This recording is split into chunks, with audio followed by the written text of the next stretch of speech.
Alhamdulillah, assalamualaikum warahmatullahi wabarakatuh. Waalaikumsalam warahmatullahi wabarakatuh.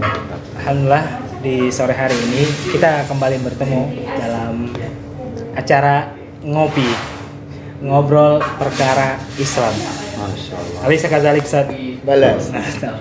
Alhamdulillah, pada sore hari ini kita bersama dengan teman yang luar biasa, yaitu Mr. Mar. How are you, Mr. Mar? Alhamdulillah, great. Thank Luar you. How about biasa. you, Ustaz? Alhamdulillah, ana bi khairin. Alhamdulillah. Mr. Mar pakai bahasa Inggris, saya pakai bahasa Iya. Arab ya. Saya pakai bahasa Sunda. Baik, dan bersama kita ada Ustadz kita ya, yang sama-sama kita muliakan, Ustadz Diki Ramdhani, asli dari Sunda. Jadi biasa kalau orang Arab Ustadz Diki Ramdhani As-Sundawi. Kayak halu kau Ustadz? Alhamdulillah, abdi damang. Artinya apa itu Ustadz? Alhamdulillah, khair. Ya, Masya Allah. Alhamdulillah. Nah, insya Allah pada hari ini kita akan berbicara. Ya, kita ada di sebuah tempat ya. Mungkin teman-teman sekalian bisa melihat. Kita lagi nongkrong ya. Oke, near our school ya. Iya. Teman sekolah kita di sebuah warung kopi yang bernama apa? Bernama Kohwahan. Kohwahan. Pakai go ya.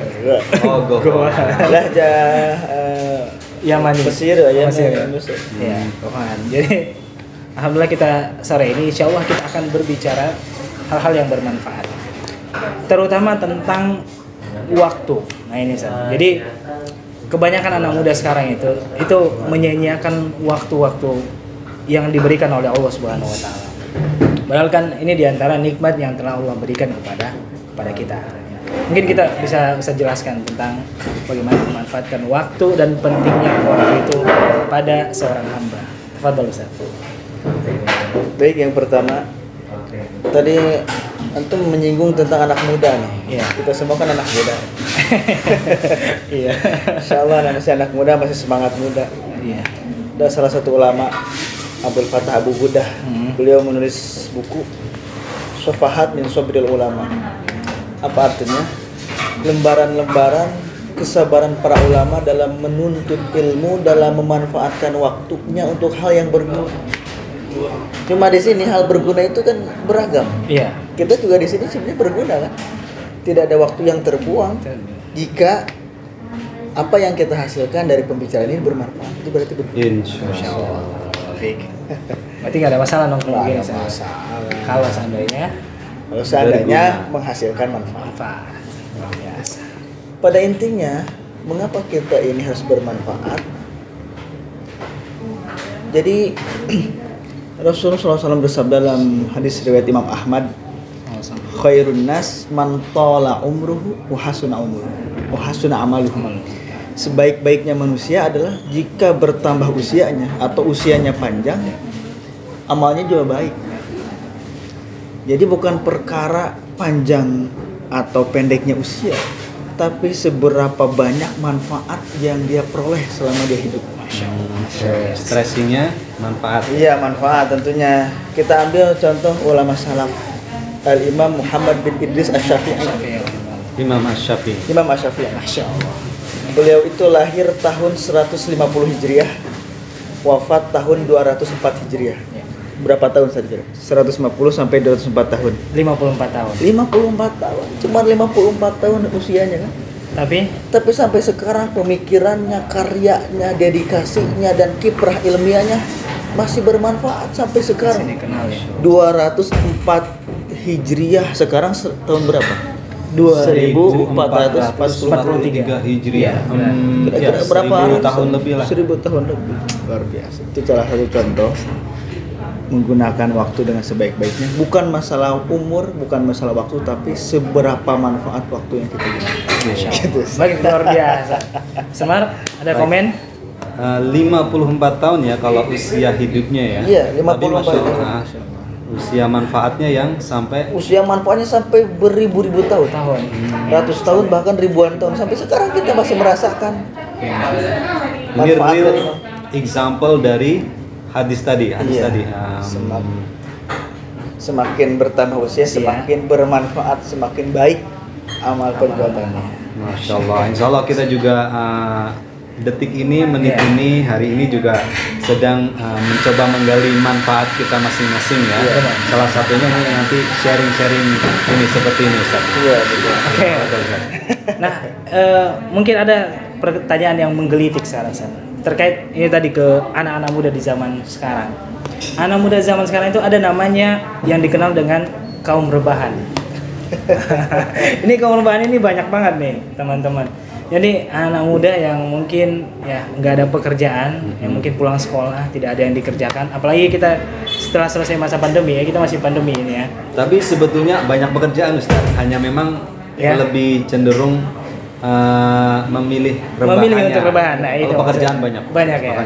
Benar, membantu orang tua banyak ya. Jadi maksudnya itu seakan-akan apa yang mereka lakukan itu seakan-akan mereka nggak punya pekerjaan sama sekali dan mereka memilih untuk rebahan. Ini kan menganggur, Bang.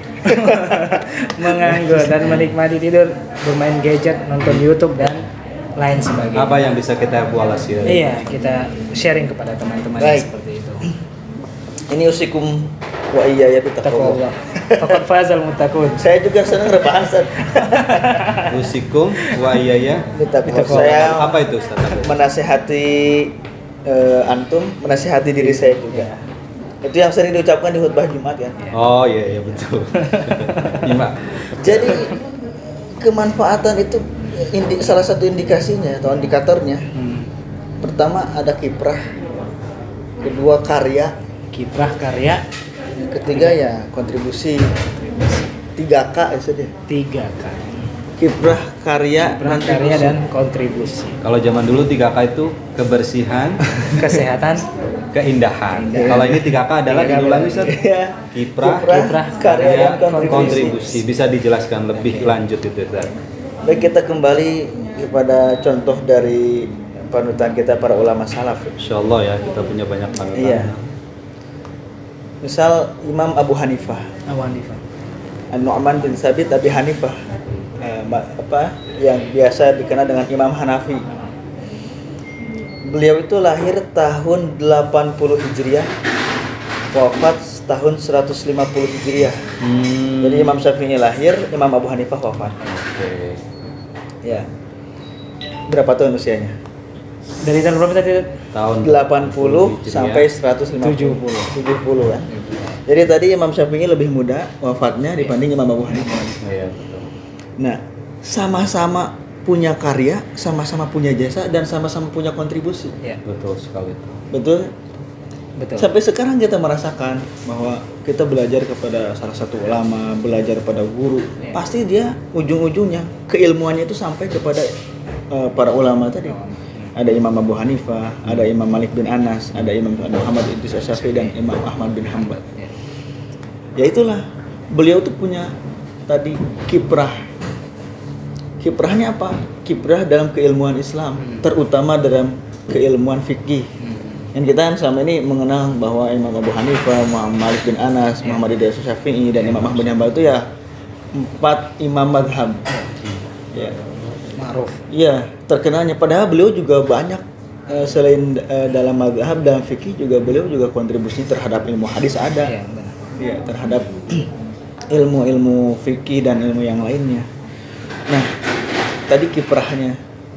Yang kedua karyanya. Kalau kita lihat, ya ulama-ulama dulu tuh tidak terlepas dari karya tulis. Nah, ini kan karya bermacam-macam ya. Yang punya kemampuan menulis ya dengan karya tulisnya. Yang punya kemampuan mendirikan sekolah, mendirikan pesantren, mendirikan madrasah ya dengan kontribusinya dengan madrasah. Yang punya kemampuan untuk memakmurkan masjid, mendesain masjid sebagai masjid yang multifungsi ya.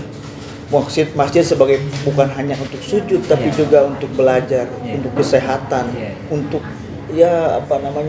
mengembangkan ekonomi umat.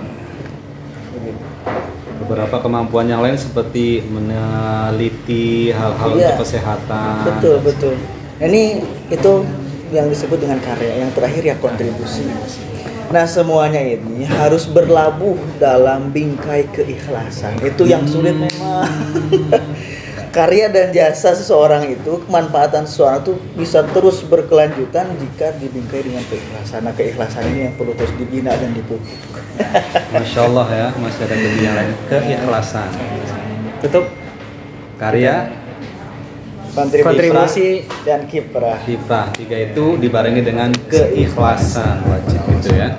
Masya Allah, dan memang eternal ya, eternal. Sampai hari ini beberapa ribuan tahun yang lalu para imam itu melakukan kiprah, karya dan kontribusinya alhamdulillah sampai hari ini bisa kita nikmati. Baik. Jazakumullah khair ya untuk ulama kita ya. Baik, kita potong dulu, kita cukupkan dulu. Cukup kan? Iya. Insyaallah. Minum dulu kopinya.